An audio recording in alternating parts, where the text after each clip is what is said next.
Welcome to Moments in History channel. Have you ever wondered what the world's very first superpower was like?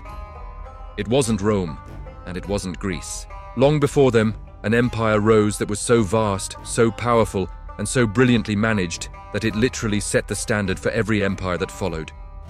This is the story of the Achaemenid Empire, the Persian powerhouse that changed the world. Our story begins in 550 BCE with a leader who was truly ahead of his time, Cyrus the Great. He wasn't just another conqueror who left a trail of destruction. Cyrus was a visionary. He built the largest empire the ancient world had ever seen, stretching all the way from modern-day Egypt and Greece, across the Middle East, and over to the Indus Valley in India. Think about that for a second. 3 continents, dozens of different cultures, all under one rule. But what made Cyrus so great? It was his revolutionary approach to governance. While other kings enslaved the people they conquered, Cyrus did the opposite. He freed them. The most famous example of this is documented on the Cyrus cylinder, an ancient clay artifact that's been called the world's first charter of human rights. On it, Cyrus records how he allowed captive peoples, like the Jews exiled in Babylon, to return to their homelands and rebuild their temples. This wasn't just a kind gesture, it was a brilliant political strategy.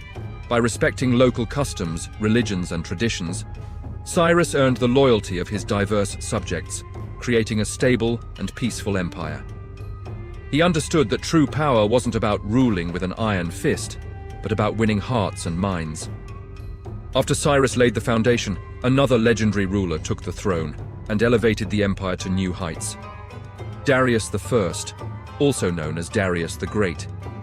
If Cyrus was the visionary founder, Darius was the master organizer. He faced a monumental challenge. How do you effectively govern an empire of this staggering size? His solution was pure administrative genius. Darius divided the entire empire into about 20 provinces, which were called satrapies. Each satrapy was led by a governor, or satrap, who was responsible for collecting taxes and raising troops. But here's the clever part. While they answered to the king, each satrapy was allowed to keep its own local laws, languages, and religious practices. It was a decentralized system that allowed for local autonomy while maintaining central control. This brilliant structure ensured that the empire ran smoothly without constant rebellions. To make sure the satraps stayed loyal and weren't skimming off the top, Darius created a network of secret agents known as the King's Eyes and Ears. These royal inspectors would travel throughout the empire, unannounced, to check on local administration and report directly back to the king. It was an ancient system of checks and balances that kept the vast machinery of the state running efficiently and honestly. But Darius's innovations didn't stop there. How do you connect a realm that spans thousands of miles? You build roads, and Darius built the best of them all. He commissioned the legendary Royal Road, a highway that stretched for over 1,600 miles from the heart of Persia to the Aegean Sea.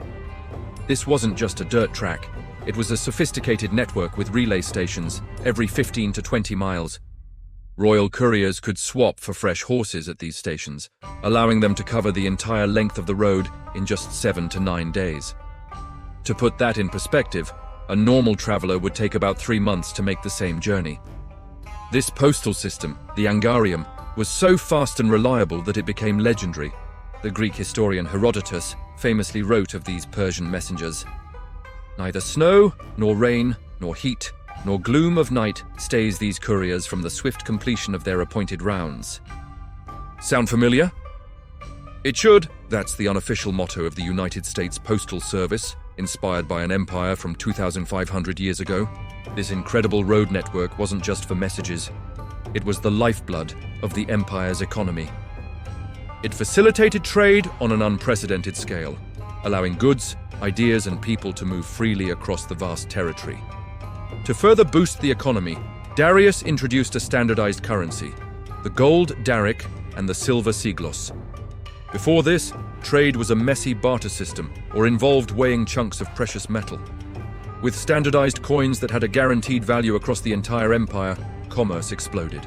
A merchant in Egypt could now trade with someone in India using the same currency, simplifying transactions and fueling economic prosperity.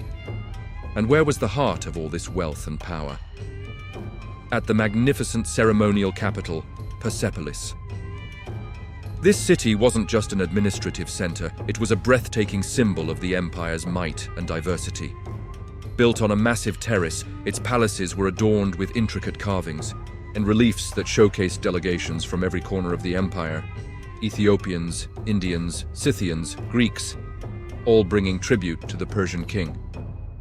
The art and architecture of Persepolis were a deliberate fusion of different cultural styles, a visual representation of the empire's policy of tolerance and inclusion. It was a declaration to the world that this was not just a Persian empire, but an empire of all peoples. Now, if you've studied Western history, you've probably heard about the Achaemenid Empire, mainly in the context of the Greco-Persian Wars, the famous battles of Marathon, Thermopylae, and Salamis. Films like 300 have painted the Persians as this tyrannical, faceless horde fighting against the heroic, freedom-loving Greeks. But that's a very one-sided and often inaccurate view.